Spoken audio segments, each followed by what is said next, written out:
మా అమ్మలో నీకు మీ అమ్మ కనిపించలేదారా? ఇన్ని రోజులు మా అమ్మల ఇంటికి పోదాం అన్నప్పుడల్లా ఎందుకు అని నాకు అర్థం కాలే, కానీ ఇప్పుడు అర్థమైందిరా నీ మనసులో ఇంత కుళ్ళు బుద్ధి ఉందా అని. అయినా ఈ విషయం తెలిసి కూడా మా అమ్మ నాకు చెప్పకుండా మా నాన్నకు చెప్పకుండా ఓపికతోటి ఉన్నదంటే ఎందుకు తెలుసా? నువ్వు మారుతావేమోనని. కానీ నీ ఆదరాలు రోజు రోజుకి ఎక్కువయ్యి ఓపిక నశించి మా అమ్మ ఈ రోజు నాతో చెప్పుకుందిరా ఈ బాధలు. నువ్వు ఇంత చేసినా మా అమ్మ మా నాన్నకు చెప్పొద్దని అంటుందిరా. ఎందుకో తెలుసా?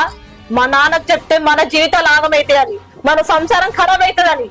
అయినా నీతోటి ఇంకా ఉండడం నాతోటి కాదు, నీలాంటి ఇక్కడ కాదు. అమ్మా ఏమైంది బిడ్డ?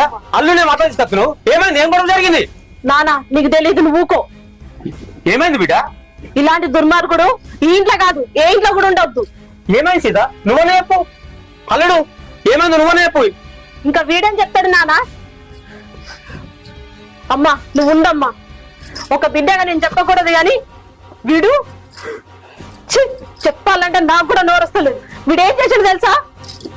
మా అమ్మ మీద మనసు పట్టాడు నాన్న. ఏంది అల్లుడు? నా బిడ్డ చెప్పేది నిజమా? అవును మామయ్య. నువ్వు మనిషి పశువా? ఒరేయ్, నా భార్య గురించి నీకేం తెలుసురా? ఒక మగ పిల్లగా అందామంటే మనకు బిడ్డ ఉంది కదండి, అల్లుడు వస్తాడు కదా, ఆయననే మన కొడుకు అనుకుందాం మందిరా. కానీ నువ్వెంత పని చేసినవురా దుర్మార్గుడా.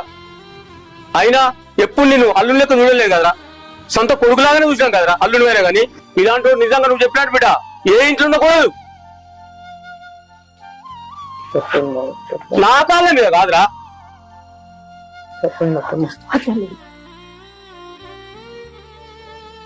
అమ్మా వీని నమ్మొద్దమ్మా, మీరేమనుకున్నా సరే నేను వీనితో కాపురం చేయనమ్మా. వద్దు బిడ్డ, అట్లా నాకు ఇన్ని రోజులు నేను ఓపిక పట్టింది నీ కాపురం ఎక్కడ పాడవుతుందో అనే కదా. ఇప్పుడు ఇంత చెప్పినా అదే జరిగితే ఇంకెందుకే. వద్దమ్మా, వాడు మారడమ్మా, తన బుద్ధే అది. అది కాదమ్మా, ఒక్క అవకాశం ఇచ్చి చూడు, మారుతా అంటుంది కదా.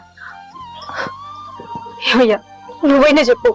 చూడు బిడ్డ, అమ్మ చెప్పినట్టు విను, ఒక అవకాశం ఇద్దాం.